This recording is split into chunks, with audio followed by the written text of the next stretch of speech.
السلام عليكم ورحمة الله وبركاته. إن الحمد لله نحمده ونستعينه ونستغفره ونعوذ بالله من شرور أنفسنا ومن سيئات أعمالنا. من يهد الله فلا مضل له ومن يضلل فلا هادي له. وأشهد أن لا إله إلا الله وحده لا شريك له وأشهد أن محمدا عبده ورسوله. أما بعد، فإن خير الحديث كتاب الله وخير الهدي هدي محمد صلى الله عليه وآله وسلم وشر الأمور محدثاتها وكل محدثة بدعة وكل بدعة ضلالة وكل ضلالة في النار. أعوذ بالله من الشيطان الرجيم. بسم الله الرحمن الرحيم.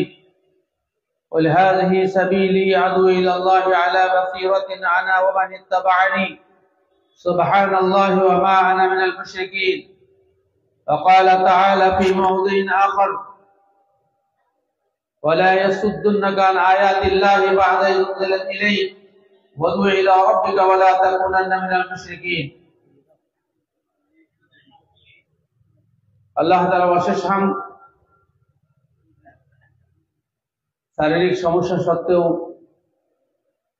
দীর্ঘদিন পরে আত্রাঞ্চলের দিনী ভাইদের সাথে সাক্ষাতের আল্লাহ তাআলা সুযোগ করে দিয়েছেন। রক্তের সম্পর্ক চাইতে আকীদার সম্পর্ক অনেক বেশি শক্ত, দীর্ঘস্থায়ী। আল্লাহ তাআলা কোরআন মাজিদে বলেন: আল-আখিল্লাউ বা'দুহুম লিবা'দিন আদু ইল্লাল মুত্তাকিন। আল-আখিল্লাউ ইয়াওমাইযিন বা'দুহুম লিবা'দিন আদু ইল্লাল মুত্তাকিন। কিয়ামতের দিনে যত প্রকারের বন্ধুত্ব আছে সব শত্রুতাতে পরিণত হবে, কিন্তু আল্লাহ বিরুদ্ধে যে সম্পর্ক সেটা জান্নাত পর্যন্ত ইনশাআল্লাহুল আজিজ মানে চালু থাকবে। সেই ঈমান এবং আকীদার সম্পর্ক এর ভিত্তিতে এখানে আসা, অন্য কোনো উদ্দেশ্য নেই। অনেক মানুষ অনেক উদ্দেশ্য নিয়ে চলাফেরা করে।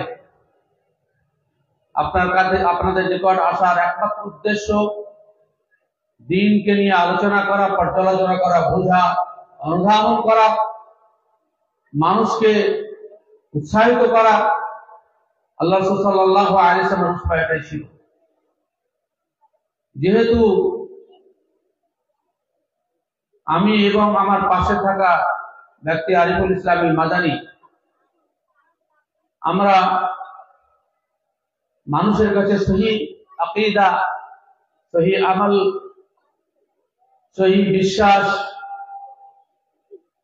প্রচার ও প্রসারের জন্য একটি দ্বীনী সংগঠন জমিয়ত আহলে পশ্চিম বাংলার সাথে যুক্ত। আল্লাহ রাব্বুল আলামিনের অশেষ মেহেরবানিতে এখন প্রায় ৫,৬৫০ জন সদস্য গোটা পশ্চিম বাংলায় ছড়িয়ে ছিটিয়ে আছে এবং নিজের নিজের সাধ্য অনুযায়ী তারা কাজ করছেন। শুধুমাত্র মুর্শিদাবাদেই প্রায় ২৫০০ জন সদস্য এবং আলহামদুলিল্লাহ মুর্শিদাবাদের সংগঠনের মাধ্যমে অনেক কিছু কাজ আল্লাহ তাআলা গ্রহণ করছেন এবং করবেন। তার মধ্যে অন্যতম হচ্ছে একটা দ্বীনী প্রতিষ্ঠান, যেখানে ৪টি বিভাগে খুব নিপুণতার সহিত শিক্ষা প্রদান করা হচ্ছে। হিফজে প্রায় ১২৫ জন ছাত্র আছে এবং জেনারেল বিভাগে প্রায় ২০০-র কাছাকাছি এবং নিজামের বিভাগে প্রায় ২৫০ কিংবা ৩০০-র কাছাকাছি ছাত্র আমাদের আছে। আলহামদুলিল্লাহ, আপনাদেরকে প্রতিষ্ঠান নিজের ছেলেদেরকে সেখানে শিক্ষা দেওয়ার জন্য, সেখানে ভর্তি করার জন্য অনুরোধ করছি। আমি এটা বলতে চাচ্ছি যে মানুষের কাছে দাওয়াতের তাবলীগের জন্য শিক্ষাদান একটা বড় মাধ্যম এবং সে দায়িত্ব নিয়ে এই জমিয়ত আলহামদুলিল্লাহ কার্যক্রম পরিচালনা করছে। আমি যে আয়াতটা আপনাদের সামনে পড়েছি, একজন জমিতে দায়িত্বশীল হিসাবে শেখ আরিফুল ইসলাম মাদানী আমাকে বলতে বলেছেন যে দাওয়াতের গুরুত্ব এবং সে ব্যাপারে অর্থ বিনিয়োগ এটা আপনার আলোচ্য বিষয়। তার প্রেক্ষিতে আপনাদের সামনে আলোচনা করব। মূলত আমাদেরকে আল্লাহ রাব্বুল আলামিন বিশ্বে প্রায় 150 কোটি বা আরো বেশি লোকেদের মধ্যে আমাদেরকে কেন মুসলিম নামে আখ্যায়িত করেছে, এটা আমাদেরকে বোঝা দরকার। কেন করেছে? এত মানুষের মধ্যে আমরা কেন মুসলিম? এর প্রশ্নের উত্তর একজন মুসলিমকে অবশ্যই জানতে হবে এবং দিতে হবে। এবং আল্লাহ রাব্বুল আলামিন মুসলিমদের মধ্যে রাসূল কারীম সাল্লাল্লাহু আলাইহি ওয়াসাল্লাম ভবিষ্যৎ বাণী জানিয়ে এবং কোরআনের কথা অনুযায়ী আল্লাহ তাআলা নিজে বলছেন, ওমিম্মান খালাকনা উম্মাতুন ইয়াহদুনা বিল হাক্কি ওয়া বিআকলিহি ইয়া'দিলুন। যত মানুষকে আমি দুনিয়াতে সৃষ্টি করেছি তার মধ্যে একটা নির্দিষ্ট গ্রুপকে সৃষ্টি করেছি যারা শুধুমাত্র হককে নিয়ে জীবনযাপন করে এবং হককে নিয়েই ফয়সালা করে। অবিহি ইয়া'দিলুন। ফ্যানটা একটু ঘুরিয়ে দিন। হ্যাঁ, গরম লাগছে। বাস বাস, সামান্য হলে হবে, বেশি না। একটু কোনা করুন, আর একটু কোনা। ঠিক আছে। তো আল্লাহ তাআলা নিজে বলছেন, ওমিম্মান খালাকনা উম্মাতান ইয়াহদুনা বিল হাক্কি ওয়া বিহি ইয়া'দিলুন। যত মানুষকে আমি সৃষ্টি করেছি তার মধ্যে কিছু লোক হককে নিয়ে জীবনযাপন করবে এবং হককে নিয়েই মানুষের বিচার আচার করবে, মানুষের কাছে হকের বার্তা পৌঁছে দেবে। প্রথম কথা, বুনিয়াদী কথা আমাদেরকে ব্রেনে রাখতে হবে যে এই কথাটা বলছো, এতগুলি মানুষের মধ্যে বাছাই করতে করতে করতে করতে কত মানুষ, শুধু ভারতবর্ষের 150 কোটি মানুষ বা তারও বেশি, এর মধ্যে থেকে আল্লাহ তাআলা আমাদেরকে প্রথমে মুসলিম হিসাবে এবং তার মধ্যে নিখুঁত কোরআন এবং সহিহ সুন্নাহ হিসাবে আল্লাহ তাআলা নির্বাচিত করেছেন। যে ব্যক্তি আল্লাহ রাব্বুল আলামিনের সিলেকশনকে আল্লাহ তাআলা পছন্দকে অপছন্দ করে তার মতো হতভাগা দ্বিতীয় জন নেই। আল্লাহ তাআলা নিজে কোরআন মাজিদে বলছেন, ওয়া কালিলুম মিন ইবাদিয়াশ শাকুর। আমার বান্দাদের মধ্যে, বান্দা সকলেই, কিন্তু কৃতজ্ঞ বান্দাদের সংখ্যা অত্যন্ত কম। রাসূল কারীম সাল্লাল্লাহু আলাইহি ওয়াসাল্লাম বলেছেন, লা তাযালু তায়িফাতুন মিন উম্মতি যাহিরিল হক লা ইয়াদুররুহুম মান খালাফাহুম হাত্তা তাকুম আস-সাআহ ওয়া হুম কাযালিক। আমার উম্মতের মধ্যে ছোট্ট একটা গ্রুপ, দল, যারা হকের উপরে বিজয়ী থাকবে, হককে নিয়ে জীবন পরিচালনা করবে, সত্যকে নিয়ে পরিচালনা করবে, বিরোধীরা এদের কোনো ক্ষতি করতে পারবে না। কিয়ামত এসে যাবে, তারা একই অবস্থায় থাকবে, এদের কোনো পরিবর্তন নাই, জালিয়াতি নাই, একটাই নীতি, ইউদু ইলা রাব্বিকা ওয়া লা তাকুনান্না মিনাল মুশরিকিন। মানুষকে শুধু আল্লাহর কথার দিকে ডাকো, কোন মানুষের কথার দিকে ডেকে শিরকে লিপ্ত হইও না। প্রতিটি কথাতে, পদে, কাজে কোরআন এবং সহিহ সুন্নাহর হাওয়ালা দিয়ে কথা যদি বলার কোনো দল থাকে, অনুসারীরা থাকে, সেটা আহলে হাদিস দাবিত নয়। যারা কোরআন এবং সহিহ সুন্নাহর উপরে বাস্তবে আমল করেন তারাই, তাদেরকে আল্লাহ তাআলা এখানে বলতে চেয়েছেন, তারাই হচ্ছে উদ্দেশ্য। আল্লাহ তাআলা কোরআন মাজিদে সূরা আরাফে বলেছেন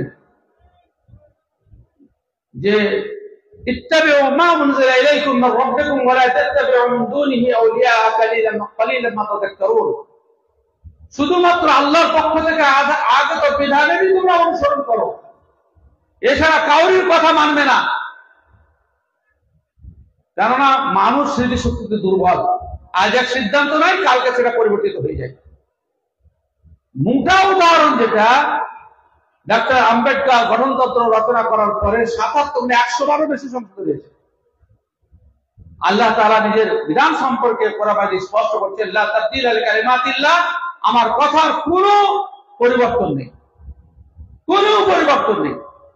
এমন একটা বিধানের অনুসারীদের দায়িত্ব কর্তব্য অনেক বেশি। আল্লাহ তাআলা কোরআনে নিজে বলেছেন, ওয়াকাযালিকা জাআলনাকুম উম্মাতান ওয়াসাতান লিতাকুনু শুহাদা আলান নাস ওয়া ইয়াকুনা রাসূলু আলাইকুম শাহীদা। আল্লাহ তাআলা বলছেন, তোমাদেরকে আমি মধ্যমপন্থী জাতি করেছি, যাতে তোমরা মানুষের বিরুদ্ধে সাক্ষ্য প্রদান করতে পারো কিয়ামতের দিনে, এবং রাসূল সাল্লাল্লাহু আলাইহি ওয়াসাল্লাম তোমাদের বিরুদ্ধে সাক্ষ্য প্রদান করবেন। সূরা নিসার আয়াত রাসূল করিম সাল্লাল্লাহু আলাইহি ওয়াসাল্লাম পড়ে কাঁদতেন, যখনই তেলাওয়াত করতেন তখনও কাঁদতেন। ফাকাইফা ইযা জি'না মিন কুল্লি উম্মাতিন বিশাহীদ ওয়া জি'না বিকা আলা হাউলাই শাহীদা। আল্লাহ তাআলা বলেন, সেদিন কি হবে, যেদিন প্রত্যেকটা জনগোষ্ঠীর মধ্যে থেকে একজন করে আমি সাক্ষী হাজির করব, এবং তোমাকে তোমার অনুসারীদের বিরুদ্ধে আমি সাক্ষী দিতে হাজির করব। কি সাক্ষী সেটা? যে আমরা দায়িত্ব, আল্লাহ তাআলা আমাদেরকে যে স্পেশাল ভাবে বাছাই করেছেন, বাছাই করার জন্য যে আমাদেরকে দায়িত্ব অর্পণ করেছেন, সেটা আমরা পালন করছি কিনা। আমরা বিখ্যাত আয়াত বারবার শুনি, যদিও আমাদের প্রকৃত ঈমান আমাদের বিবেককে জাগ্রত করে না, আমাদের ভিতরে ঈমানের যে রশ্মি, ঈমানের যে পাওয়ার, সেটা অলরেডি নষ্ট হয়ে গেছে। সেই মুসলিমের হাদিসে রাসূল সাল্লাল্লাহু আলাইহি ওয়াসাল্লাম বলেছেন, অন্যায় সমাজে হচ্ছে তা দেখার পরে যদি বাধা না দেয় ক্ষমতা থাকলে, অন্যথা যদি কথা বলেও যদি বাধা না দেয়, তাও যদি না থাকে, তাহলে কিভাবে পরিবর্তন করা, সমাজকে পরিবর্তন করা যায়, তার যদি পরিকল্পনা হৃদয়ে না করে, তাহলে এই ব্যক্তির হৃদয়ে ওয়ালাইসা মিন ওয়ারাই যালিকা খারদালুম মিনাল ঈমান, হাব্বাতু খারদালিন মিনাল ঈমান, সেই ব্যক্তির ভিতরে ঈমানের শস্যের দানা পরিমাণ ঈমানের অংশ নেই। আর তিরমিজির হাদিসে রাসূল সাল্লাল্লাহু আলাইহি ওয়াসাল্লাম বলেছেন যে একবার যালিকা আযআফুল ঈমান, সবথেকে দুর্বলতম স্তরের অঙ্গ। যে ব্যক্তি আল্লাহ রাব্বুল আলামিন যাকে পুলিশ হিসাবে মানে আইডেন্টিফাই করলেন যে তোমার দায়িত্ব সমাজকে শাসন করা, সমাজের অন্যায়কে লক্ষ্য করা, একজন পুলিশের বর্দি পরে যদি সে কাজ না করে, সরকার কি তাকে পুলিশে রাখবে? আইন বিরোধী, নিয়ম বিরোধী কোন কাজ যদি পুলিশ করে, তাকে রাখবে? কালকে পরশুকার খবর অনুযায়ী যোগীর উত্তরপ্রদেশে একজন ডিএসপি নিজেরই সহকর্মিনী কোন একজন মহিলা পুলিশের সাথে কাজ করার জন্য ওকে সাধারণ পুলিশ বানিয়েছে, ওকে পদমর্যাদা থেকে নামিয়ে কোথায় পাঠিয়ে দিয়েছে, সোশ্যাল মিডিয়া ছড়িয়ে পড়েছে। একজন মানুষকে আল্লাহ তাআলা নির্বাচিত করছেন যে তার বিধান মানুষের সামনে প্রচার প্রসার করবে, এবং আল্লাহ তাআলা পরিষ্কার ভাষায় বলছেন যে ওয়ালা ইয়াসুদ্দুন্নাকা আন আয়াতিল্লাহি বা'দা ইয উনজিলাত ইলাইক ওয়াদউ ইলা রাব্বিকা ওয়ালা তাকুনান্না মিনাল মুশরিকিন। আল্লাহর বিধান তোমার কাছে পৌঁছে যাওয়ার পরে পৃথিবীর কোনো কারণ যেন বাধা হয়ে না দাঁড়ায় দিনের পথে। অসুস্থতা, কর্মব্যস্ততা, দুনিয়ার ব্যস্ততা, এসব কিছু পারিবারিক না বাধা হকের বার্তা মানুষের কাছে পৌঁছাবার জন্য যেন বাধা হয়ে না দাঁড়ায়। যে আল্লাহ তাআলা রাসূলকে রাসূল হিসেবে নির্বাচিত করছেন, তিনি রাসূলকে থ্রেটিং দিচ্ছেন, ইয়া আইয়ুহার রাসূল বাল্লিগ মা উনজিলা ইলাইক ফাইন লাম তাফআল ফামা বাল্লাগতা রিসালাতা ওয়াল্লাহু ইয়াসিমুকা মিনান নাস। হে রাসূল, আমি যা অবতীর্ণ করেছি তার সবটাই মানুষকে বলে দাও, সবটাই মানুষকে বলে দাও। যদি এমনটা কাজ তুমি না করো, কোনো জিনিস গোপন করো, তাহলে তুমি রিসালাতের দায়িত্ব পালন করলে না, তুমি রিসালাতের দায়িত্ব পালন করলে না। তারপরে আল্লাহ রাব্বুল আলামিন একটা মূল্যবান অভয় বাণী দিয়েছেন, দাওয়াতের কাজ করতে গিয়ে তোমার ভয় লাগতে পারে, তুই সমস্যা মনে করতে পারো যে লোকে মারবে, পিটবে, পুলিশ ধরবে ইত্যাদি। আল্লাহ বলছেন আল্লাহু ইয়াসিমুকা মিনান নাস, মানুষের অনিষ্ট থেকে আল্লাহ তোমাকে রক্ষা করবেন, তোমাকে রক্ষা করবেন। এটা শুধু রাসূলের জন্য নয়, রাসূলের উত্তরসূরি যারা পরে রাসূলের ইলম অর্জন করেছেন তাদের জন্য ময়দানে আল্লাহ তাআলা দিয়েছেন ওয়াকানা হাক্কান আলাইহি রাসূলুল মুমিনিন ইন তানসুরুল্লাহ ইয়ানসুরকুম ওয়া ইসাব্বিত আকদামাকুম। আল্লাহ তাআলা কোরআনে বিভিন্ন আয়াতের দ্বারা হয় দিয়েছেন জিনের কাজ করতে গেলে সমস্যা আসতে পারে কিন্তু তোমাকে ধ্বংস করতে পারবে না। কিন্তু দিনের কথা জানার পরে আমরা যারা বসে আছি তুই মাথায় দিয়ে তাদের অধিকাংশ মুসল্লি নামাজ পড়েন, তারা নামাজে মিথ্যা কথা বলেন, সরাসরি বলছি নামাজে মিথ্যা কথা বলেন, না হলে সমাজের এই অবস্থা হতো না। ওযু করে কিবলার মুখে দাঁড়িয়ে আল্লাহ তাআলাকে সামনে রেখে বলছে ইয়াকা না'বুদু ওয়া ইয়াকা নাস্তাঈন, আগে কে বলছে ইহদিনাস সিরাতাল মুস্তাকিম সিরাতাল লাযিনা আন'আমতা আলাইহিম, পুরস্কৃত লোকেদের মতো আমাদেরকে পরিচালিত করো। তাদের তালিকা আল্লাহ তাআলা সূরা আলে ইমরান দিয়েছেন ওমান ইউতিইল্লাহ ওয়া রাসূলহু ফাউলাইকা মা'আল্লাযিনা আন'আমা আল্লাহু আলাইহিম মিনান নাবিয়্যিন ওয়াস-সিদ্দীকিন ওয়াশ-শুহাদা ওয়াস-সালিহিন ওয়া হাসানা উলাইকা রাফিকা। আমরা প্রত্যহ 17 রাকাত ফরজ নামাজে নবীদের মতো চলার জন্য অঙ্গীকার করছি, সাহাবীদের মতো চলার জন্য অঙ্গীকার করছি, মুহাদ্দিসের চলার মতো অঙ্গীকার করছি। এটা কি মিথ্যা অঙ্গীকার? না হলে মসজিদের বাইরে এর বাস্তবতা কেন নেই? আমরা মসজিদে বলছি নবীর পথে চলতে চাই, শহীদের পথে চলতে চাই, তারা কি করেছেন? অন্যায় দেখলে বাধা দেননি, সমাজকে সংশোধন করার জন্য তারা চেষ্টা করেননি। আমরা কি আয়াত ভুলে গেছি যে পৃথিবীর বুকে যত জুলুম আছে, পৃথিবীর বুকে যত চুরি করা, ডাকাতি করা, জেনা করা, ব্যভিচার করা, এর মধ্যে সবথেকে বড় পাপ এবং জুলুম হচ্ছে সত্য কথাকে গোপন করা। আল্লাহ তাআলা নিজে কোরআনে বলছেন আমান আযলামু মিম্মান কাতামা শাহাদাতান ইনদা, ওই ব্যক্তির চাইতে জালেম আর কি হবে, পাপী কি হবে যে ব্যক্তি তার কাছে কোনো সত্য সাক্ষ্য আছে সেটাকে গোপন করে রেখেছে। কারণ সত্য জিনিস, সত্য মেডিসিন কারোর কাছে পড়লে, সত্য ওষুধ খেলে, ভালো ওষুধ খেলে, অরিজিনাল ওষুধ খেলে যেমন রোগ সারে, তেমনি সত্য কথা বললে মানুষের অভ্যন্তরীণ বা তার যে হৃদয়ের রোগ সেটা সেরে যায়। সেটা সত্য কথা বলতে হবে। ফাস্তাবিমা তু'মার, যা বলতে বলা হচ্ছে বলে ফেলো। ওয়া আনিজামিল জাহিলিন, মূর্খরা ঝগড়া করলে তাদের থেকে দূরে থাকো। আল্লাহ তাআলা পরিষ্কার ভাষা বলে দিয়েছেন। সুতরাং আমরা যে দাওয়াতের কাজকর্ম করছি না, আমরা যে শুধু মসজিদ বানিয়ে মসজিদের মধ্যে সীমাবদ্ধ রেখেছি, আশপাশে এত অন্যায় হচ্ছে, তাদেরকে যে তাকে বাদ দেওয়ার জন্য, তাকে বলার জন্য আমাদের যে কোনো ভূমিকা নেই। আমরা যে চুপচাপ করে আছি। কি অবস্থা হুগলি, হাওড়া! আমি তো দুঃখের সাথে বলি যে টাকা দিয়েছে, গাড়ি দিয়েছে, বাড়ি দিয়েছে, সবকিছু দিয়েছে, দিনের জ্ঞান দান করেন আল্লাহ তাআলা এলাকার মানুষকে। কেন আলেম নেই এখানে? আল্লাহ তাআলা নিজে কোরআনে বলছেন ফালাউলা নাফারা মিন কুল্লি ফিরকাতিন মিনহুম তায়ফাতুল লিয়াতাফাক্কাহু ফিদ-দীন ওয়াল ইয়ানজুরু কওমাহুম ইযা রাজাউ ইলাইহিম লাআল্লাহুম ইয়াহজারুন। সূরা বাকারাতে আল্লাহ তাআলা বলছেন প্রত্যেকটা জনগোষ্ঠী থেকে, সূরা তাওবাতে প্রত্যেকটা জনগোষ্ঠী থেকে কিছু লোক কেন দিন শিক্ষার জন্য বাইরে বের হচ্ছে না, আর শিখে এসে এলাকার লোককে ভয় দেখাবে, এলাকার লোককে শিক্ষিত করবে যাতে তারা অন্যায় থেকে বেঁচে যায়। হুগলির লোককে মুর্শিদাবাদ থেকে আলেম কেন আনতে হবে? কেন আনতে হবে? এখানে কেন আলেম নেই? একা আরিফুল মাসলাম গরিবের ছেলে বা আলেম হয়ে গেছে, বড় লোকের ছেলেরা কি করছে? আল্লাহ কি একথাই বলেছে যে দিনই এলম শিখতে হবে না?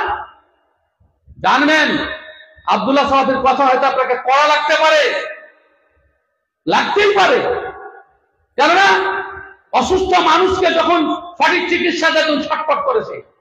কিন্তু আমরা আসলে অত্যন্ত দুঃখের এবং বেদনার সাথে বলছি, নগদীপাড়ে একটা মাদ্রাসা আছে 3 দিন করে, আমার মনে হয় 80% বহিরাগত ছেলে, লোকাল ছেলে একটাও পড়াশোনা করে না। আজকে ইমাম সাহেব বলছিলেন যে 2 সপ্তাহ আমার আশা হয়ে গেল, মাত্র একটাও ছেলে আসে না। এই শুধু গরুর গোশত খেয়ে আর জন্মগত ওয়ারাসাত সূত্রে ইসলামকে পেয়ে আপনার ভেবে নিয়েছেন যে পরকালে মুক্তি পাওয়া যাবে, জন্মসূত্রে মুসলিম হওয়া যায় না, আপনি জানেন না? মুসলমানের ছেলে মুসলমান হতে পারে না। কোরআন এবং সহিহ সুন্নাতে একটাও দলিল দেখাতে পারবেন না যে মুসলমান ছেলে মুসলমান হয়, একটাও দলিল দেখাতে পারবেন না। না তো নূহের মতন বিখ্যাত নবীর বেটা মুসলমান হতো, আবু তালেবের চাচা মুসলমান হতেন। জন্মসূত্রে বা বংশসূত্রে ইসলামকে পাওয়া যায় না, সেটাকে গ্রহণ করতে হয়। অত্যন্ত দুর্ভাগ্যের সাথে বলছি যে আমরা সকলেই নবী মুহাম্মদ সাল্লাল্লাহু আলাইহি ওয়াসাল্লামের প্রতি ভক্ত, কিন্তু তিনাকে আল্লাহ রাব্বুল আলামিন সূরা ইউসুফের 108 নম্বর আয়াতের মাধ্যমে আমাদেরকে কি বলতে চেয়েছেন, কি বোঝাতে চেয়েছেন? বলে হাযিহি সাবিলি আদউ ইলাল্লাহি আলা বাসীরাতিন আনা ওয়া মান ইত্তাবা'নি। নবী, তুমি তোমার উম্মতের সামনে ঘোষণা করে দাও, তোমার এবং তোমার যারা অনুসারী তাদের একটাই দায়িত্ব, আদউ ইলাল্লাহ, আল্লাহর পথের দিকে মানুষ যেতে হবে। এর থেকে বড় দলিল আর কি হবে? বড় দলিল আর কি হবে? আল্লাহ তাআলা পরিষ্কার বলছেন, তুমি তোমার উম্মতের মধ্যে ঘোষণা করে দাও, এটাই আমার নীতি এবং আদর্শ, আমি আমার অনুসারীদের আদর্শ, যে মানুষকে আল্লাহর পথের দিকে আহ্বান জানানো। আমাকে উত্তর দিতে হবে না। আজকে যারা আমরা সুন্দর চেহারা নিয়ে বসে আছি, ইন্নাল্লাহা লা ইয়ানজুরু ইলা সুওয়ারিকুম ওয়ালা ইলা আজসাবিকুম ওয়ালাকিন ইয়ানজুরু ইলা কুলুবিকুম ওয়া আমালিকুম। আল্লাহ চেহারা দেখবেন না, লেবাস দেখবেন না, পোশাক দেখবেন না, হৃদয়ের ভাবনা এবং সে অনুযায়ী আমল দেখবেন। এই স্পষ্ট হাদিস। আমি প্রশ্ন করছি আপনাদের বিবেকের কাছে, সকাল থেকে এখন পর্যন্ত, এখানে আসার পূর্ব মুহূর্ত পর্যন্ত আপনার সামনে কি কোনো অন্যায় কাজ হয়নি? আর আপনি তার জন্য কি কাজ করেছেন? বাধা দিয়েছেন কিনা, কোনো পরামর্শ দিয়েছেন কিনা? এটা আপনার দায়িত্ব কর্তব্যের মধ্যে পড়ে না? মাররা মিনকুম মুনকারান ফালইউগাইয়িরু বিয়াদিহি, যখনই অন্যায় দেখবে ক্ষমতা থাকলে হাত দিয়ে সঙ্গে সঙ্গে বাধা দেবে। ফাইন লাম ইয়াস্তাতি ফাবিলিসানিহি, ক্ষমতা নাই বলতে হবে। আজকে তো হক কথা বলতেও দিচ্ছে না, মসজিদের ইমামের মুখে তালা লাগিয়ে দিচ্ছে, সত্য কথা বলবে না। হক কাজে বাধা দেওয়া, হক কথা না বলা, এটা যে কত বড় অপরাধ সেটা তোমরা পরিষ্কার বুঝতে পারছেন। জেনে রাখবেন, রাসূল আকরাম সাল্লাল্লাহু আলাইহি ওয়াসাল্লামের সহিহ হাদিস, যে ব্যক্তি অন্যায়কে বন্ধ করার জন্য কোন প্রকার যত রকমের প্রসেসিং আছে কোন একটা কাজ করে না, তার হৃদয়ে রায়ের দানা পরিমাণ ঈমান নেই। আপনি যতই নামাজ পড়েন, যতই রোজা করেন, সমাজে অন্যায় হচ্ছে, আল্লাহর বিধানকে কুটি কুটি করা হচ্ছে। আল্লাহ তাআলা বিধানকে এই জন্যই দিয়েছেন যে তাকে মানা হবে না। আপনার সামনে আল্লাহর বিধানকে মানা হচ্ছে না, সরকারের বিধান মানছে না, পুলিশ ধরে নিয়ে যাচ্ছে, আর আল্লাহ তাআলা সরকারের সরকার, তার বিধান মানা হচ্ছে না। আপনার ক্ষমতার রোধ করার মুখেও বলবেন না যে ভাই ওখানে তো অন্যায় হচ্ছে। কেমন হচ্ছে? কোন ইমানের ভিত্তি? কেমন আপনি দিনদার যে আপনার বাচ্চাটাকে মসজিদে আনেন না? এই গ্রামে জানি না যে গ্রামে যুবক ছেলে আছে কিনা, লোকগুলা সব বাঁধা না অন্য কিছু। মসজিদে আমি তো জোহর, আসর, মাগরিব, এশা 4 ওয়াক্ত নামাজ পড়লাম, যুবকদের উপস্থিতি নাই। কি ছেলেরা কি নিঃসন্তান লোক নাকি আল্লাহ জানে? ছেলের নিঃসন্তান, এদের কি সন্তান নাই? ছেলের জন্য ভালো খাবারটা আগে গিয়ে জমা রাখছেন, আর তার আখিরাতের ভালোটা চাচ্ছেন না। এত এত স্বার্থপর বাপ কেন? কেন মসজিদ এসছেন আপনি? আপনি কেন মসজিদ এসছেন? উত্তর হয়তো বলবেন জাহান্নাম থেকে বাঁচার জন্য, জান্নাত যাওয়ার জন্য। তো আপনার বেড়াটাকে জাহান্নাম থেকে বাঁচাতে হবে না? আপনি বাড়িতেও দাওয়াতের কাজ করবেন না? মরু আওলাদাকুম বিসসালাতি ওয়া আবনাউ সাবঈ সিনিন, 7 বছর হয়ে বয়স হলে ছেলেদেরকে নামাজ পড়ার আদেশ দাও। ওয়াজরিবুহুম আলাইহি ওয়া হুম আবনাউ 10 সিনিন, 10 বছর বয়স হলে না পড়তে গেলে পিটুন দাও। ওয়াফাররিকু বাইনাহুম ফিল মাজাজি, ছেলে মেয়েদেরকে ভিন্ন ভিন্ন সংখ্যায় শয়ন করে দাও, কেননা যৌবনের প্রারম্ভিক অবস্থায় তারা যা কেউ কিছু করাতে পারে। আল্লাহ তাআলা সহিহ মুসলিমের হাদিস, রাসূল আকরাম সাল্লাল্লাহু আলাইহি ওয়াসাল্লাম বলেন, মসজিদে নিজের ছেলে কেন উপস্থিত নাই? কেন উপস্থিত নাই? আমাদের গোলাম আকবর সাহেব বক্তব্য করেছে, কু আনফুসাকুম ওয়া আহলিকুম নারা, নিজে বাঁচো, পরিবারকে জাহান্নামের আগুন থেকে বাঁচাও। হ্যাঁ, অনেক জায়গায় ফজরের নামাজ পড়ি, খালি বুড়া কটা আছে, এমন লোকগুলো আছে যাদের হয় ঘুম হয় না, কিংবা বিবি নাই, কিংবা বিবির সাথে সম্পর্ক নাই, তারা এসে মসজিদে পড়ে থাকে। যাদের বিবি আছে, ভালো বিছানা আছে, শরীর সুস্থ, পড়া আছে না, কি করবে? মসজিদে গিয়ে কিছুটা শান্তি পাই। সালাম ফিরিয়ে বলি যে আপনাদের কি ছেলে পিলে নাই?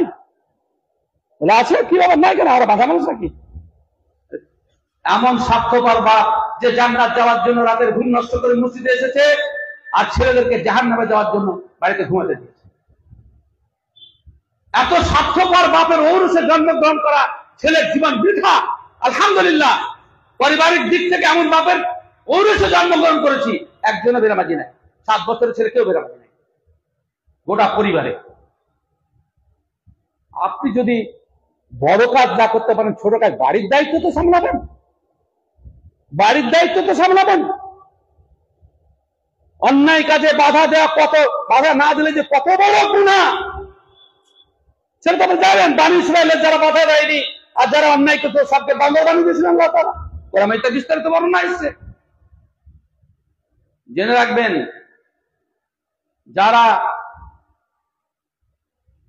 আমর বিল মারুফ করবে না, ভালো কাজের আদেশ দিবে না, মন্দ কাজ থেকে বাধা দিবে না, তাদের সম্পর্কে রাসূল আকরাম সাল্লাল্লাহু আলাইহি ওয়াসাল্লাম বলছেন, লাতা'মুরুন্না বিল মারুফ ওয়া লাতানহাউন্না আনিল মুনকার আও লা ইউসিকান্নাল্লাহু আন ইয়াবআস আলাইকুম ইকাবা মিন ইনদিহি সুম্মা ইয়াদউ খিয়ারাকুম ফালা ইস্তাজাব লাকুম।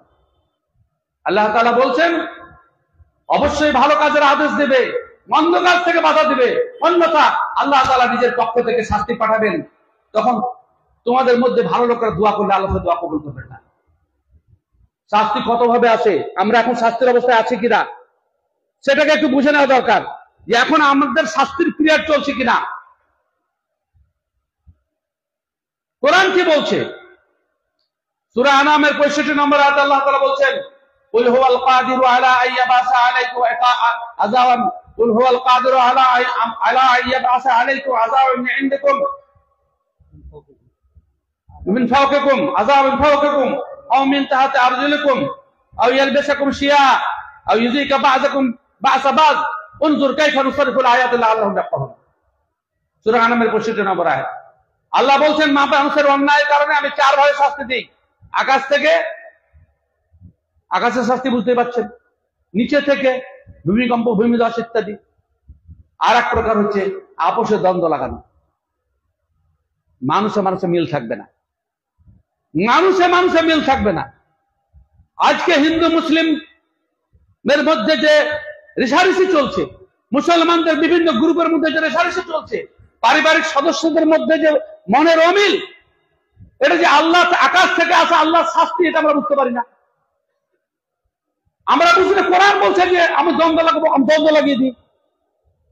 আজকে গোটা শুধু মুসলিমদের কথাই বলছি,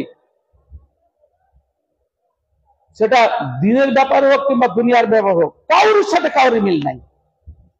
মাদ্রাসাতে 5 জন শিক্ষক থাকলে 5 জনের মত বিভিন্ন রকম, ছাত্ররা থাকলে বিভিন্ন রকম মত। কেন একমত হতে পারছি না আমরা, যেখানে আল্লাহ তাআলা একমত হতে বলেছেন? আমাদের মধ্যে মতের অনৈক্য কেন? এটা যে আল্লাহর আযাব, আমরা তো জানি না।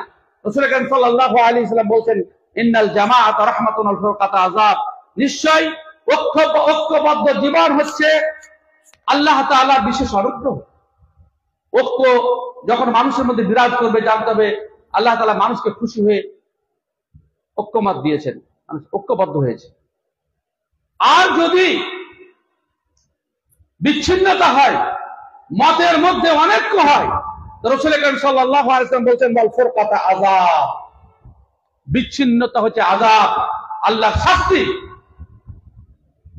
ইসলামের ব্যাপারে আমরা ঐক্যবদ্ধ নয়, দুনিয়ার ব্যাপারে ঐক্যবদ্ধ হয়েছি। কেউ তৃণমূলে, কেউ কংগ্রেসে, কেউ অমুকে, কেউ তমুকে। একই গ্রামে সকালের স্বার্থ, নিরাপত্তা, দুনিয়ার বেশি ফায়দা অর্জন করা, তো সব সময় দেখালে দাঙ্গা লেগে আছে। ঐক্যমত না হলে দুনিয়াবি কোন স্বার্থ আদায় করা যায়, কিন্তু আমরা কোনদিন ঐক্যমত হতে পারছি না।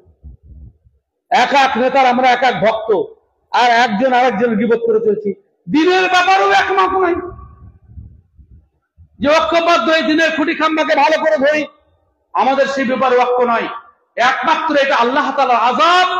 সূরা আনামের 65 নম্বর আয়াতের ব্যাখ্যা এবং তাফসীর পড়ে নেবেন, এটা আল্লাহ তাআলার আযাব। আর চতুর্থ নম্বর আযাব হচ্ছে একজন মানুষকে দিয়ে অন্যজন মানুষকে খুন করা। এটা হবে আল্লাহ তাআলার আযাব, এটা হবে। আজকে গোটা বিশ্বে, বিশেষ করে ভারতবর্ষ, উপমহাদেশ, পাকিস্তান, বাংলাদেশে আমরা সোশ্যাল মিডিয়ার মাধ্যমে কিভাবে মানুষকে খুন করছে, গরু জবাই করে কেটে দিচ্ছে, হাত পা বাঁধা অবস্থায় কাটছে, কি দোষ কেউ কিছু বলতে পারছে না, এ চলছেই। আল্লাহ তাআলা পরিষ্কার ভাষায় বলছেন যে 4 ভাবে শাস্তি দিই, তার মধ্যে অন্যতম শাস্তি হচ্ছে 2টি। আপোষে দ্বন্দ্ব লাগা আর এক ব্যক্তিকে দিয়ে অন্য ব্যক্তিকে খুন করা।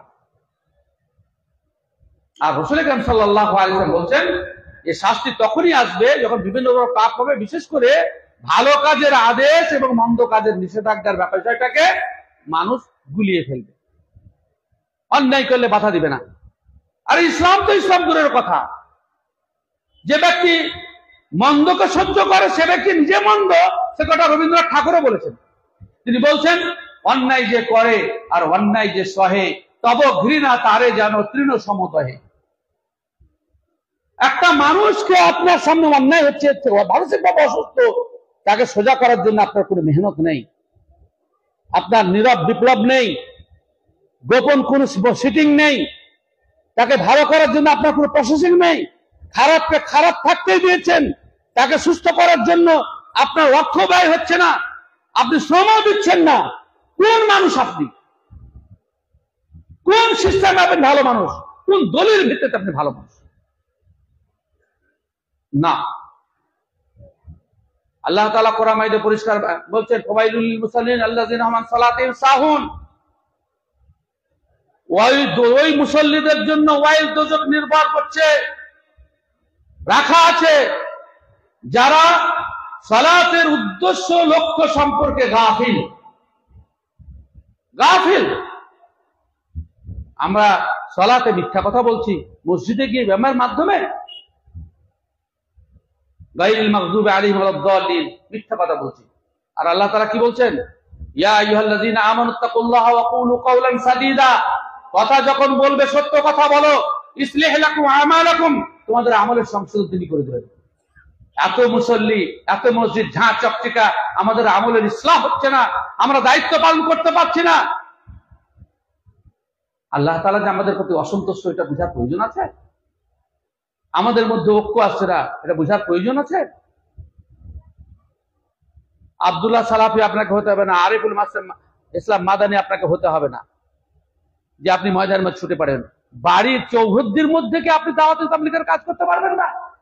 আপনার বিবিকে কি টাইমে নামাজ পড়তে পারবেন না? প্রত্যেক ব্যক্তি যদি নিজের পরিবার সম্পর্কে সচেতন হয় তাহলে গোটা গ্রাম একসাথে সচেতন হয়ে গেল। এটা স্বাভাবিক কথা। এর জন্য জলসায় টাকা দিতে হবে ঘন ঘন। আর এত যে খরচ করেছে জলসাতে, এই যে খরচ, এই খরচের কৈফিয়ত দিতে হবে না আল্লাহর কাছে? বক্তব্য শোনার জন্য দরকার ছিল এই নকশা ডিজাইন, যা পয়সা অতিরিক্ত খরচ হয়েছে সব জলসা কমিটির কিয়ামতের দিন আল্লাহ তাআলা ফকলেট গরম করে দিল। প্রত্যেকটা খরচ আমরা জিজ্ঞেস করবি না, আইনাটা সাফা ইনকাম কোথা থেকে করছে, ব্যয় কোথায় করেছে। অপ্রয়োজনীয় খরচ। দাওয়াতের জন্য এত ঘটা করার কোনো প্রয়োজন নাই। একজন মুমিনকে হতে হবে মোবাইল দায়ী, মোবাইল চলমান দায়ী। রাস্তায় অন্যায় দেখলো সঙ্গে সঙ্গে ক্ষমতা থাকলে বাধা দেবার চেষ্টা করলো, ক্ষমতা নেই বলার চেষ্টা করলো, তাও নেই কি করে মানে এটাকে রোখা যায় তার জন্য পরিকল্পনা করলো। এটা হচ্ছে দাওয়াত, এটা হচ্ছে দাওয়াত। দাওয়াতের এটাই কাজ। এত ব্যয়বহুল দাওয়াতের যে প্রোগ্রাম হয় তাহলে দাওয়াতের কাজ কি করে চলবে? এমনি তো হুগলির মানুষের দান খায়রাত মানে আর কিছু বলবো না, ও ভাষা বললে আপনাদের আরো কষ্ট পাবেন। দিনের ব্যাপারে, অর্থ ব্যয়ের ব্যাপারে এই অত্রাঞ্চল একদম হাওড়া মেডিয়া বুরুজ পর্যন্ত অর্থ ব্যয়ের ব্যাপারে এদের মানে অভ্যাস ভালো নয়। তো ভদ্র ভাষায় বললাম, আমি একটু কড়া ভাষায় বলি, একটু ভদ্র ভাষায় বললাম। যে ব্যক্তি দিনের জন্য আল্লাহ প্রদত্ত অর্থ ব্যয় করতে পারে না সে দিনের ভক্ত হতে পারে না, অসম্ভব।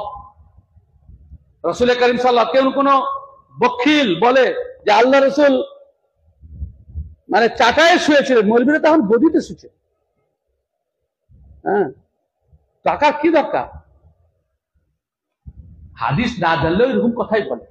রাসূল করিম সাল্লাল্লাহু আলাইহি ওয়াসাল্লাম বলেছেন যে এখন অভাব আছে, একদিন আল্লাহ তাআলা অর্থের ব্যাপকতা দান করবেন, সেদিন তোমরা ফেঁসে যেও না, দায়িত্ব কর্তব্য। সে যুগ এসেছে, এক সময় জাকাত নেওয়ার লোক থাকবে না। রাসূল করিম সাল্লাল্লাহু আলাইহি ওয়াসাল্লাম ঘরে ছিল আর তারপরেও তিনি কাটায় শুয়েছেন এমনটা নয়, ছিলই না, কোনো কিছুই ছিল না। রাসূল সাল্লাল্লাহু আলাইহি ওয়াসাল্লাম এসে জিজ্ঞাসা করতেন খাবার আছে, বলে নাই, তাহলে বলে আজকে কালমা পড়ে রেখে দিলাম। সকালবেলায় মসজিদ থেকে ইবাদত করে গিয়ে বাড়ি থেকে জিজ্ঞাসা করতেন বিবিদেরকে খাবার দাবার কিছু আছে? বলে কিচ্ছু নাই।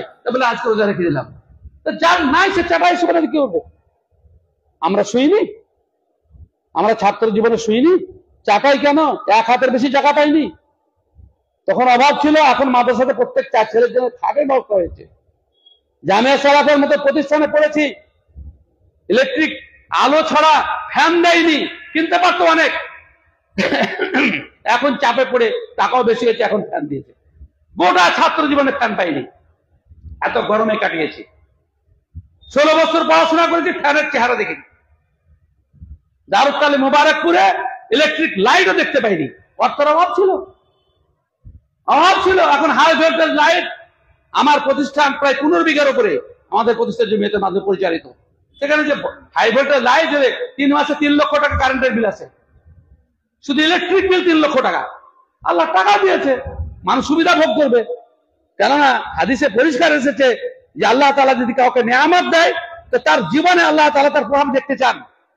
টাকা আছে তারপরে বখলি করে খাবে, টাকা আছে তা কোনো ভালো খাবার খাবে না, এটা আল্লাহ তাআলা অপছন্দ।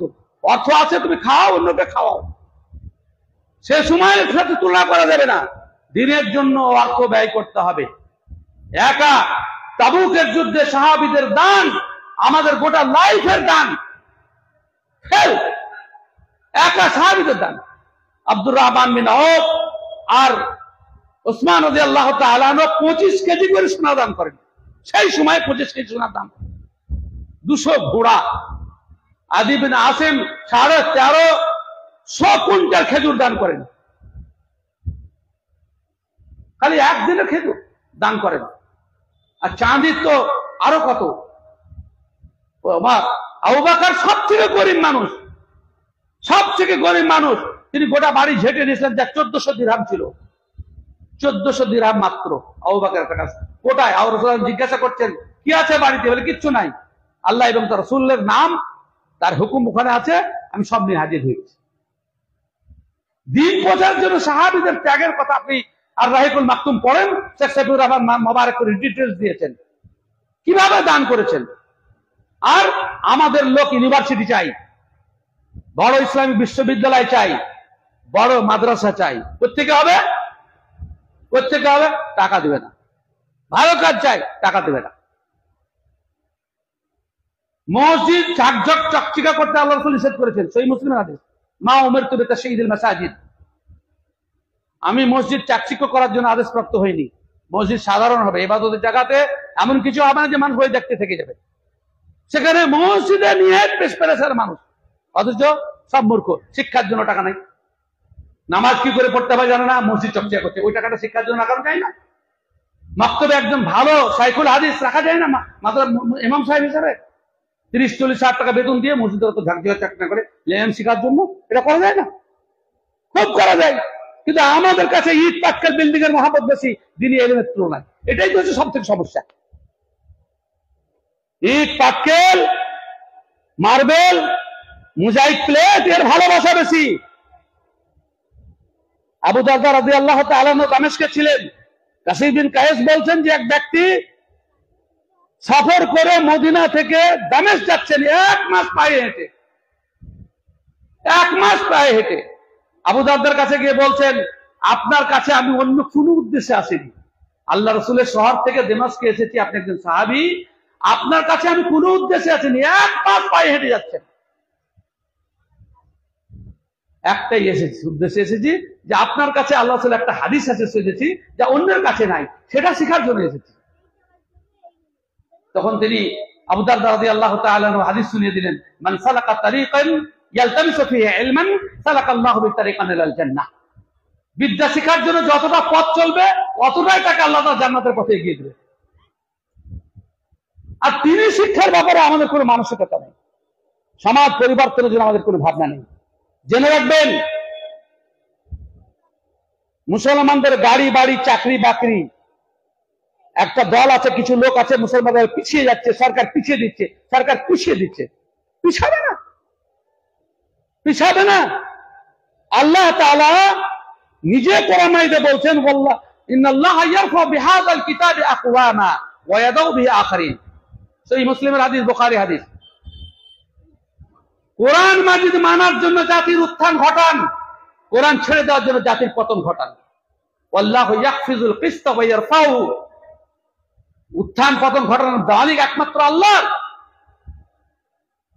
এখন তো মুসলমানদের টাকা, আমরা যখন আমাদের বয়স 20 বয়স 22 বছর, তখন আমার আব্বার বেতন মাত্র 80 টাকা, মাদ্রাসার বেতন মাত্র 80 টাকা, আমাকে দিতেন 20 টাকা।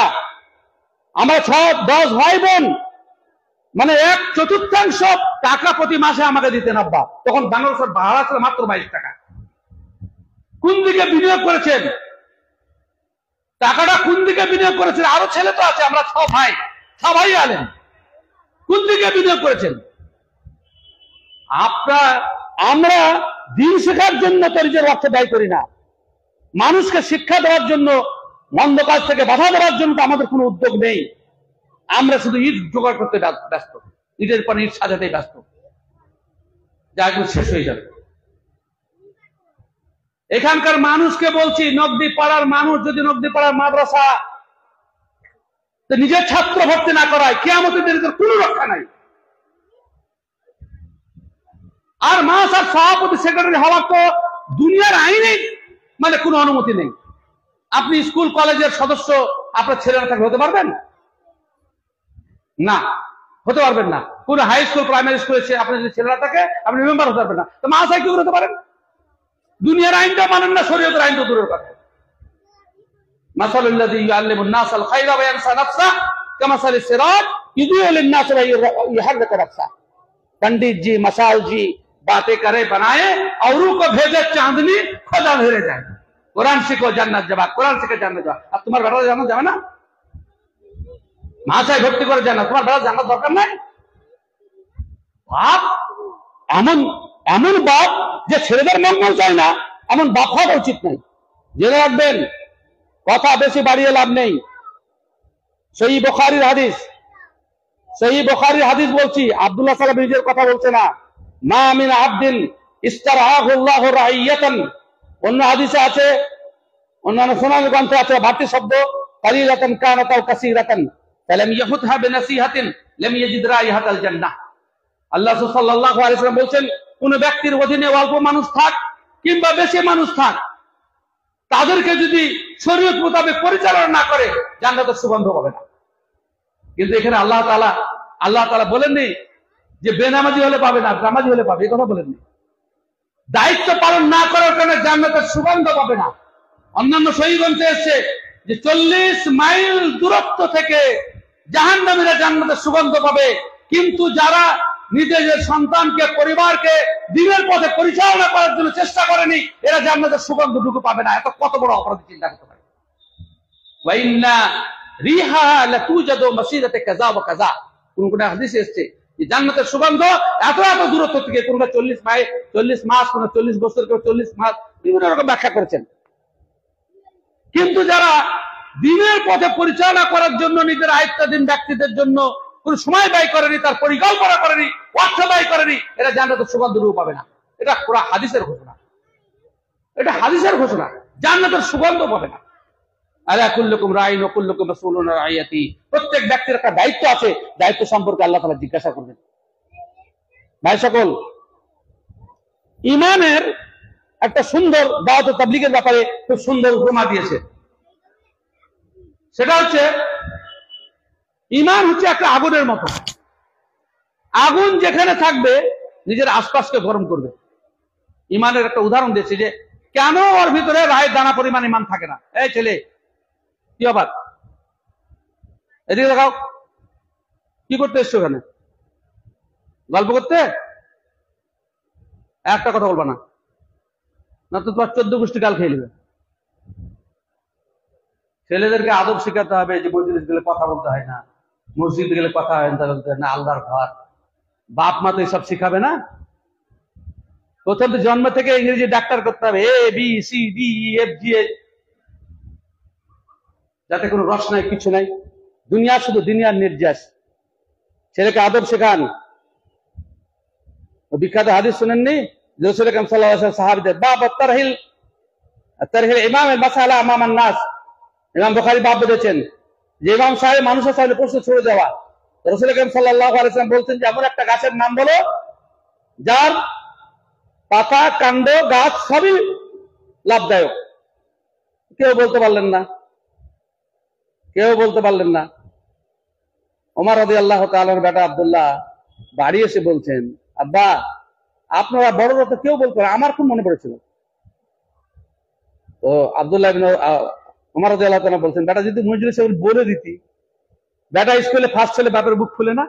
রাসূলুল্লাহ সাল্লাল্লাহু আলাইহি ওয়াসাল্লাম প্রশ্ন করছে, তো আব্দুল্লাহ ইবনে বাড়িতে এসে বাপকে বলছে যে আমার প্রশ্ন উত্তরটা জানা ছিল, তো কেন বলিস নি বেটা? বলে আপনার বড়দের সামনে আমি কথা বলবো, আপনার অপমান হবেন, এটা তো আমার বেয়াদবি, সেজন্য বলে দিই। কত কথা, ছেলেদেরকে শিক্ষা কিভাবে দিবেন? মজলিসে গেলে আপনার ছেলে খালি স্কুলে গেলেই হবে? মজলিসের আদব কি, আপনার নিজেরও আদব শিখতে হবে, সবকিছুর আদব শিখতে হবে। কি কথা বলছিলাম? প্রত্যেকে ছেলেদের হট্ট চলে এলো।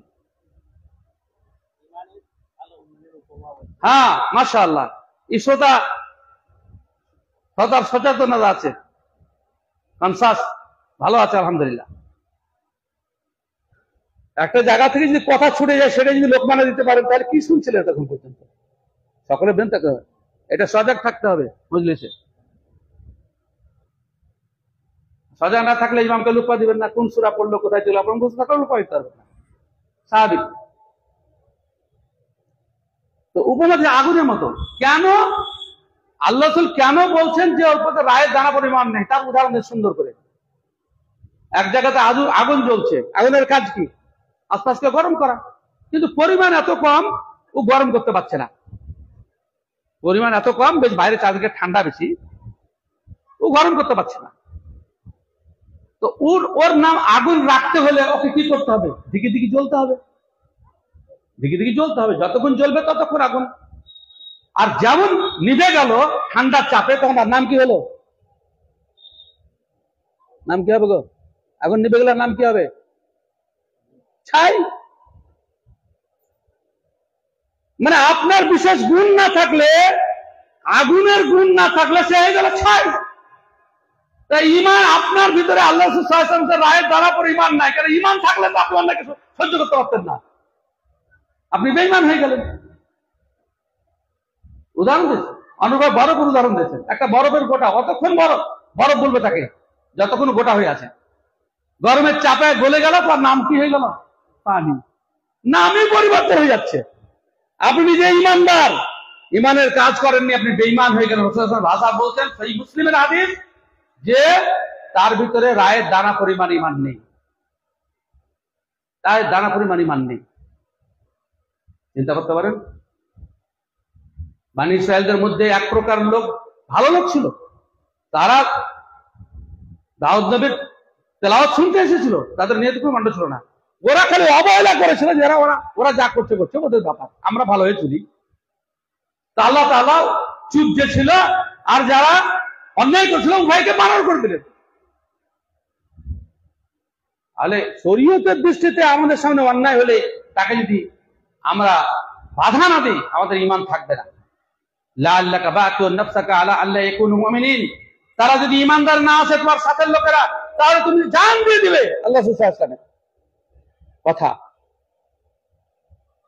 অনেক লোকে ভাবে যে ঘরের খেয়ে বনের মোষ তাড়ানোর কি দরকার? ঘরের খাবার খেয়ে বনের মোষ তাড়ানো?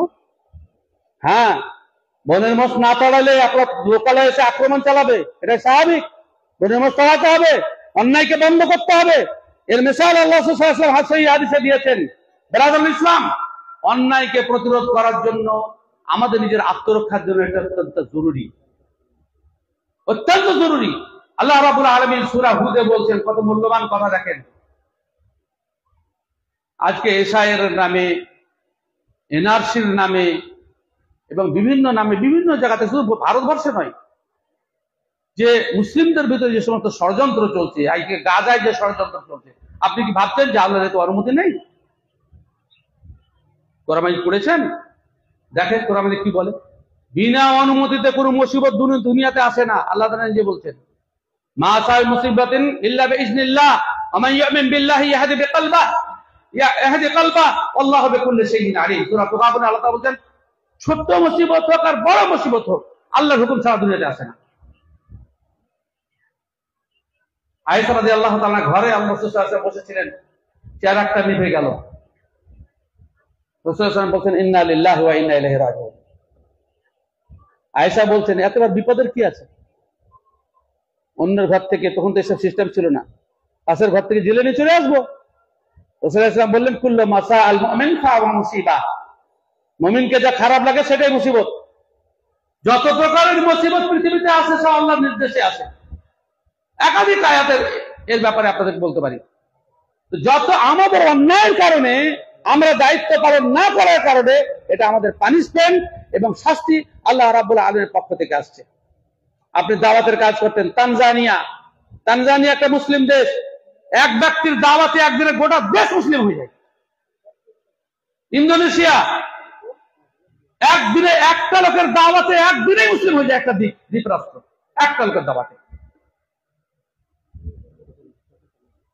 সময় শেষ হয়ে আসছে, আপনাদের সামনে একটা খুব গুরুত্বপূর্ণ ঘটনা বলি, খুব সংক্ষেপে।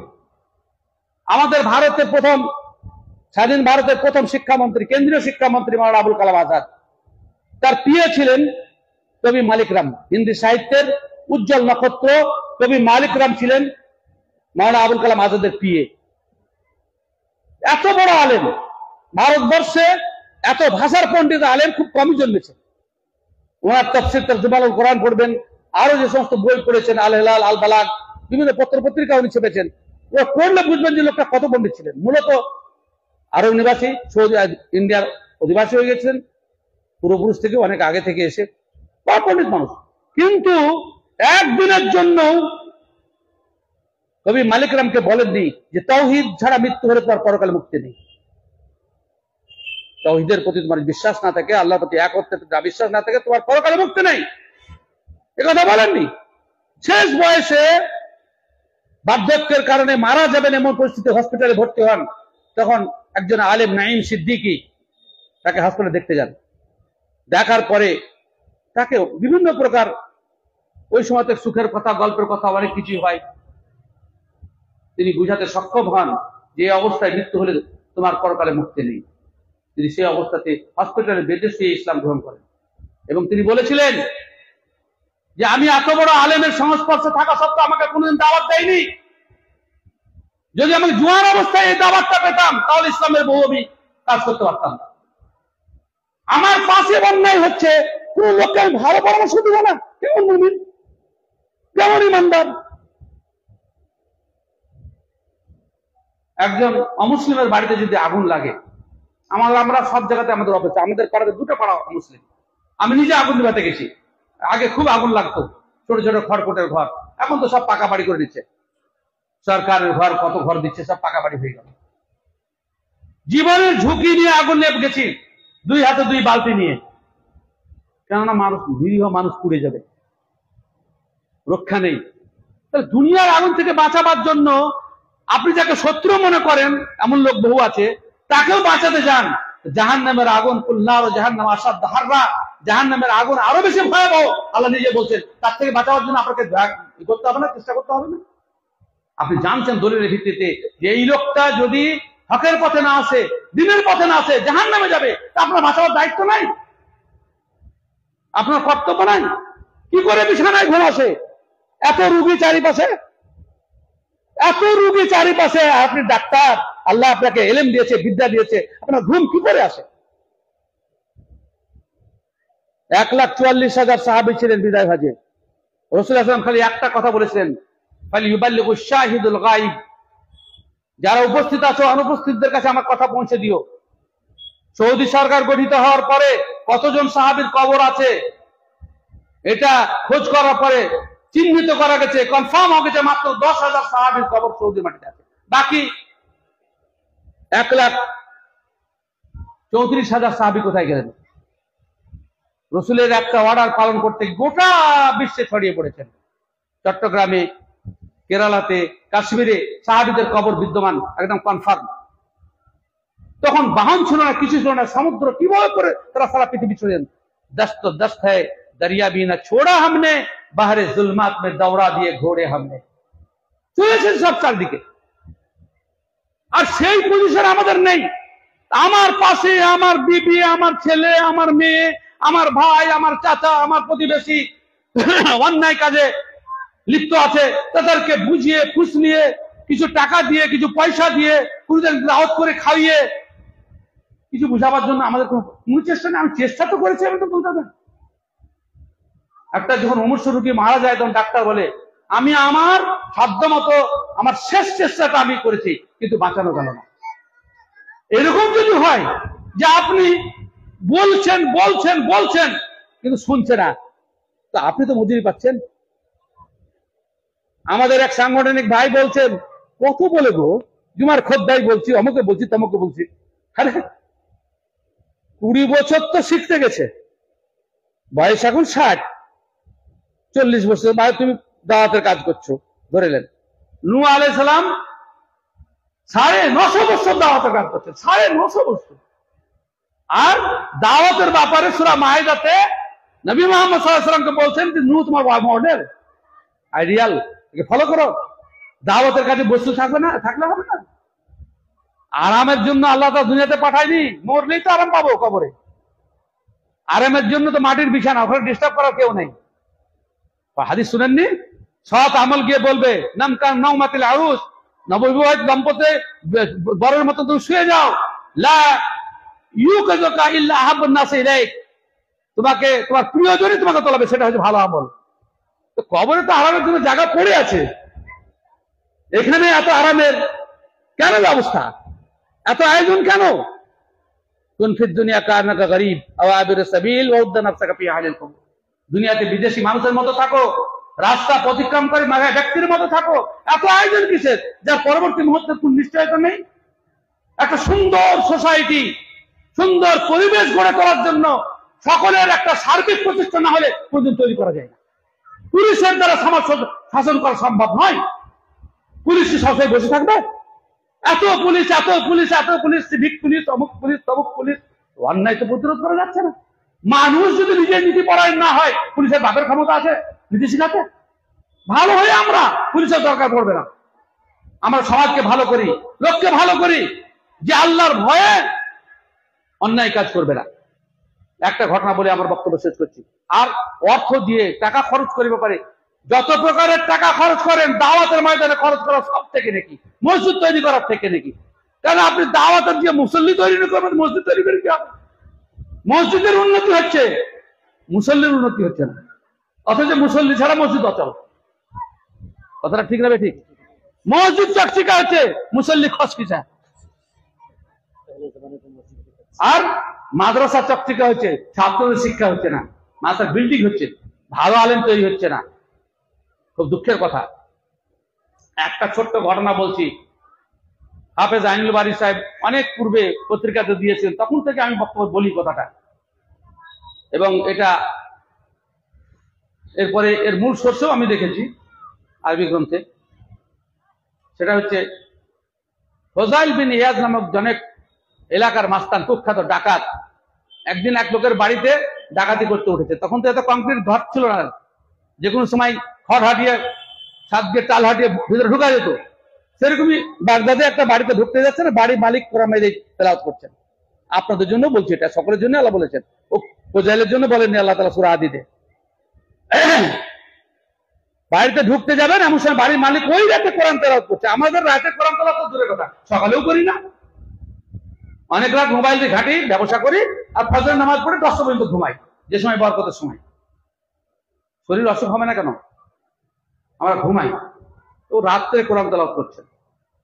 আলাম ইয়ানি লিল্লাযীনা আমানু আন তাখশা কুলুবুহুম লিযিকরিল্লাহ ওয়া মা নাযালা মিনাল হক ওয়া লা ইয়াকুনু কাল্লাযীনা উতুল কিতাবা মিন ক্বাবল ফাতালা আলাইহিমুল আমাদু ফাকাসাত কুলুবুহুম ওয়া কাসীরুম মিনহুম ফাসিকুন يعلموا أن الله يحيي الأرض بعد موتها قد بينا لكم الآيات لعلكم تعقلون।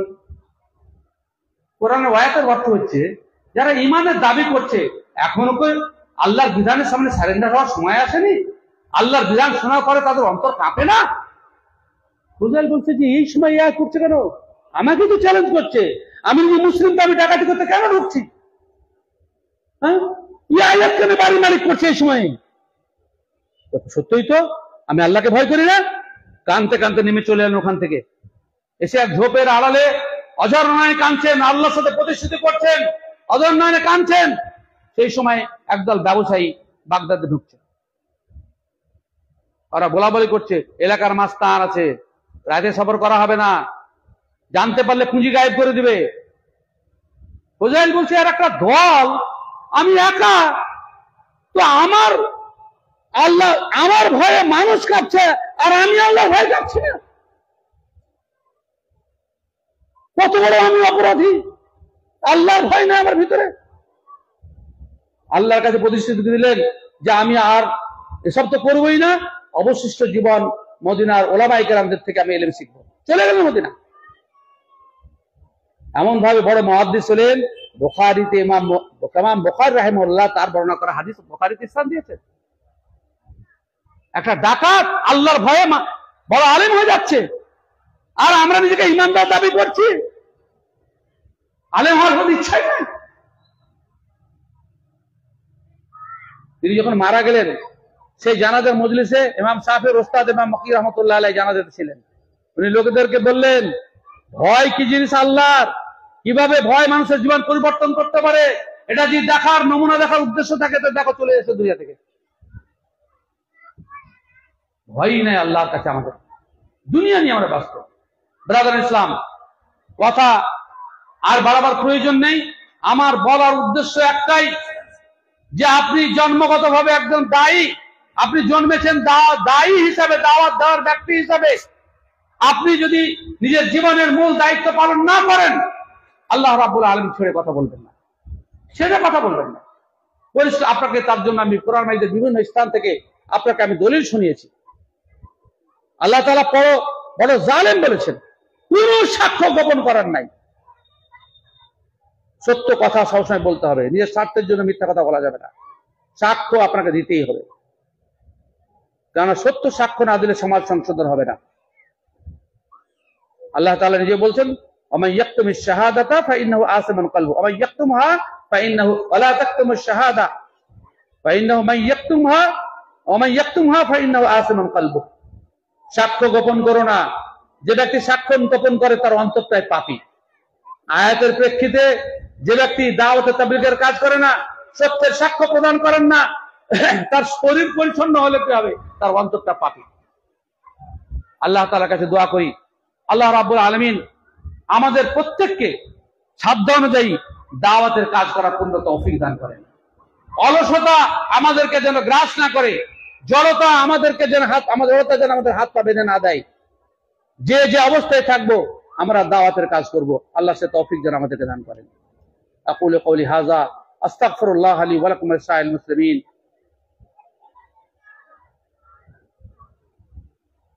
আসসালামু আলাইকুম ওয়া রাহমাতুল্লাহি ওয়া বারাকাতুহু।